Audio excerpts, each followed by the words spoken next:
હાલો છોકરાઓ, મધર્સ બ્લોકમાં બા તરફથી મારી મધર્સ ચેનલમાં બા તરફથી સ્વાગત છે છોકરાઓને. ઓર આશીર્વાદ મારા તરફથી, મારા બધા સબસ્ક્રાઈબરને બા તરફથી આશીર્વાદ દઉં છું.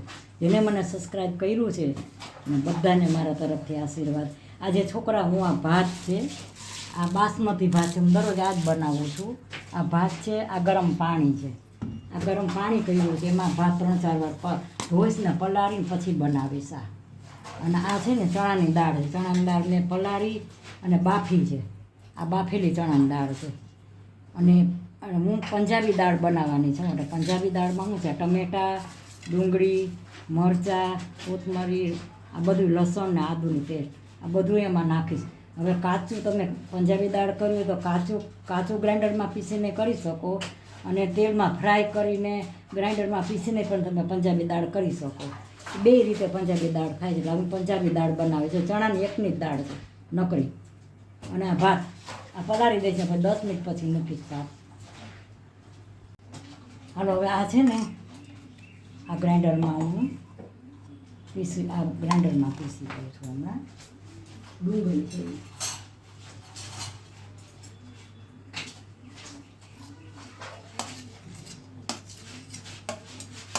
આ ટમેટા,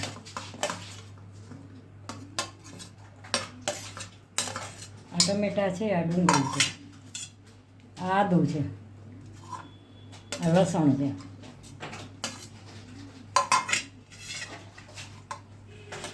આ મરચાં છે. આ બધું ધોઈને વોશ કરીને રાખ્યું છે.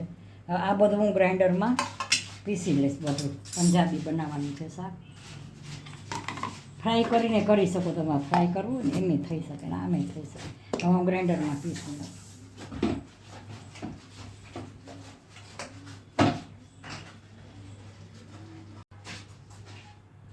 હાલો હવે આ જો ગ્રાઇન્ડરમાં પીસી લીધું છે.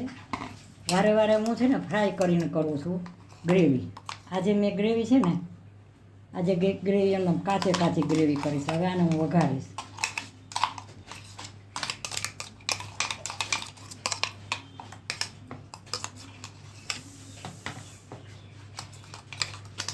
આમાં બધું નાખ્યું, ટમેટાં, ડુંગળી. હા, તેલનો વઘાર મૂક્યો છે ને ગેસ પેટાવી દીધો. ભાત મૂકી દીધા છે. ગરમ પાણીએ 3-4 વાર પલાળ્યા ભાત મૂકી દીધા છે. અને હવે જ્યાં તેલ આવી જાય ને એટલે હમણાં હું વઘાર કરું છું પંજાબી દાળનો. તેલમાં આ તેલ આવી ગયું છે. આમાં જીરું મૂક્યું. જીરું બ્રાઉન થઈ જશે ને, જીરું હમણાં બ્રાઉન થઈ જશે એટલે સૂકા મરચાં નાખીશું.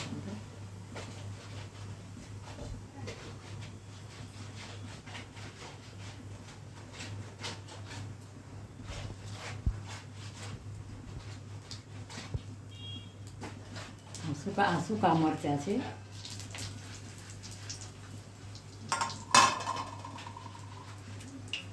આ લીમડો છે, લીલો લીમડો છે.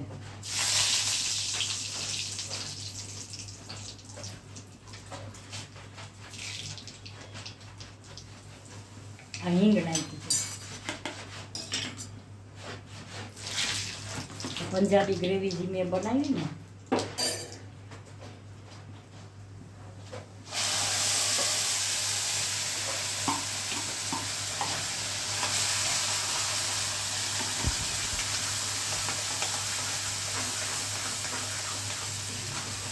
બે મિનિટ માટે મેં ગેસ બંધ કરી દીધો છે. કરી દેવો પડે, નકર આ ગ્રેવી છે ને અને વઘાર બળી જાય ને એટલે આખું શાક ખરાબ થઈ જાય.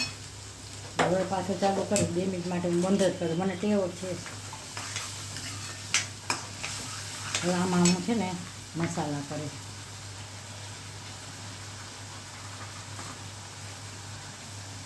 મીઠું નાખ્યું, હળદર, હવે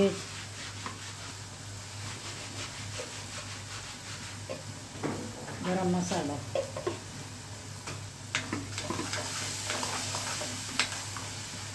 ધાણા જીરું. હવે ગેસ ફાસ્ટ રાખ્યો છે. હવે આ ગ્રેવી છે ને,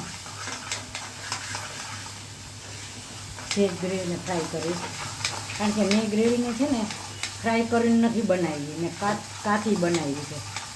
કાચી બનાવીને એટલે મેં વઘારીને હવે હું ફ્રાય કરીશ. 2 રીતથી બની શકે. ઓલી ગ્રેવી તમે ફ્રાય કરીને પંજાબી બનાવો ને તો તમે વઘારીને તરત શાક નાખી શકો. આ મેં કાચી બનાવી છે ને જરાક ગ્રેવીને ચોળવવી પડે. ચોળવાઈ જાય ને કાચી ગ્રેવીમાં છે ને સ્વાદ ન આવે કાંઈ.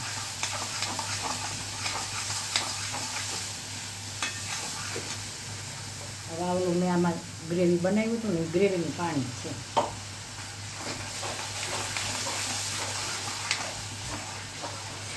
હોટલમાં તમે માનો છો, હોટલમાં આપણે ઘરે આ તાજી ગ્રેવી બનાવી, હોટલમાં 2-3 દીની ગ્રેવી બનાવીને રાખી દઈએ.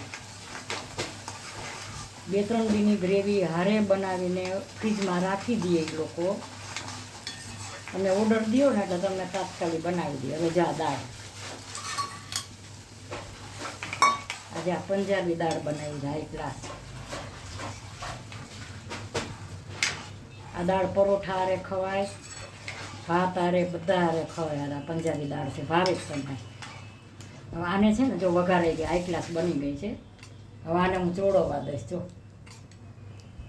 ગ્રેવીમાં, અને ભાત મૂકી દીધા છે.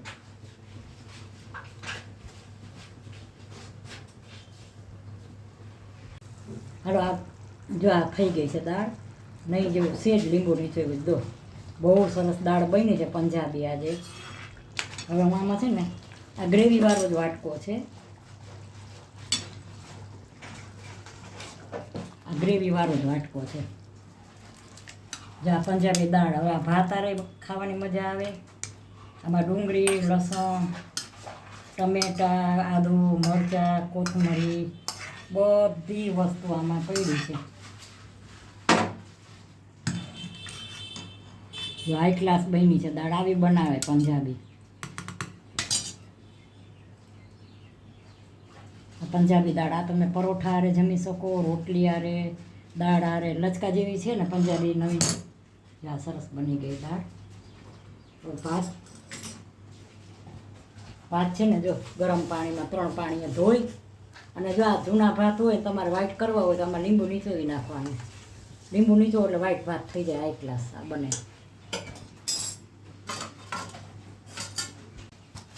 હાલો આ જો લોટ બાંધ્યો છે રોટલીનો. અમે રોટલી મોણ નાખી. ઘણી જગ્યાએ હું જોઉં છું ને રોટલી મોણ ન નાખે. મોણ ન નાખે તો રોટલી ન મજા આવે.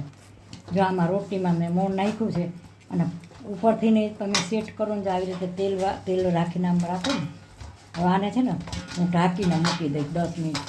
એટલે આની રોટલી તમે છે ને ધારો એવી રોટલી થાય સરસ. હવે ઢાંકીને મૂકી દઈશ. હાલો આ ભાત બની ગયા છે. ભાત બની ગયા.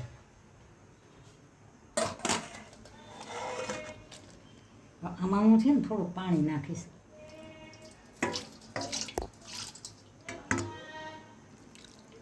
પાણી નાખું તો થોડા ભાત હાઈ ક્લાસ. તો ભાત બની ગયા. ચણાની દાળ, પંજાબી ભાત, રસ હાઈ ક્લાસ બની ગયા. હાલો છોકરાઓ, મધર્સ ચેનલમાં, મારા મધર્સ બ્લોગમાં તમારું બધાનું સ્વાગત. અને બચાવને બધાને આશીર્વાદ બા તરફથી. આજે છોકરાઓ માટે જ રસોઈ બનાવી છે. મારા નવા સબસ્ક્રાઈબર, મને જેને પછી કે પહેલાં સબસ્ક્રાઈબર કરેલું હોય એને બધાને મારા તરફથી આશીર્વાદ દઉં છું.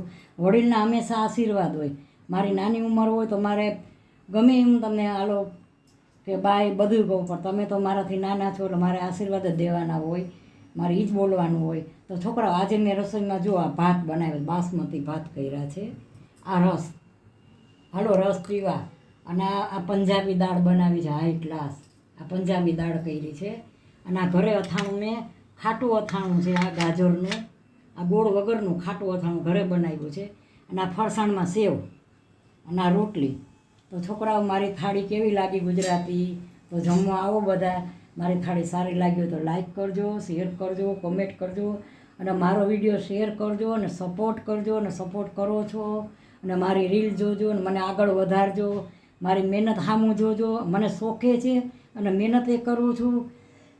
ઉંમર છે છતાંય મહેનત કરું છું, કારણ કે મને ગમે છે અને મારો ટાઈમ જાય છે. તો સબસ્ક્રાઈબ કરવાનું છોકરાઓ ભૂલતા નહીં. બાય બચ્ચો. હાલો છોકરાઓ, મધર્સ બ્લોગમાં તમારું બા તરફથી સ્વાગત છે. બા તરફથી આશીર્વાદ મારા મધર્સ બ્લોગમાં. બાય બચ્ચો.